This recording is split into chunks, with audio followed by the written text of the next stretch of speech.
6.5 లక్షల రేషన్ కార్డులు ఇచ్చాం మనం. 6,47,800 రేషన్ కార్డులు ఇచ్చాం మనం 9.5 ఏళ్లలో.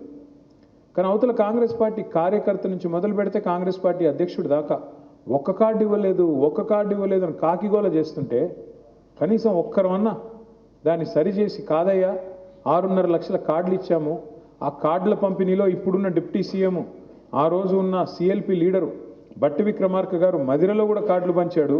ఇదే పొంగులేటి శ్రీనివాసరెడ్డి గారు ఆ రోజు మన పార్టీలో ఉన్నప్పుడు 3.5 లక్షల రేషన్ కార్డులు ఇస్తున్నందుకు మన కేసీఆర్ గారికి నా హృదయపూర్వకమైన అభినందనలు అంటూ ఆయన సోషల్ మీడియాలోనే పోస్టింగులు పెట్టాడు. మరి ఇవాళ వాళ్ళే ఇక్కడ మంత్రివర్గంలోకి వచ్చి మళ్ళీ సిగ్గు లేకుండా అబద్ధాలు చెప్తున్నారు అంటే దానికి కారణం ఒకటే కదా. మనం ఆ రోజు చాలా నిర్లిప్తంగా ఉండడం, ఉదాసీనంగా ఉండడం, ఆ రోజు వాళ్ళు అబద్ధాలు ప్రచారం చేస్తుంటే కూడా దాన్ని తిప్పికొట్టాలనే సోయి లేకుండా కొంత అతి విశ్వాసంతో ఉండడం వల్లనే నష్టం జరిగింది తప్ప నాయకుడు లోపం కాదు. నాయకుడు కింద ఉన్న మేము, ఎమ్మెల్యేలుగా ఉన్న మేము, పార్టీ నిర్మాణంలో ఉన్న మేము మీకు చెప్పలేదు ఇలా జరుగుతుందని. రెండోది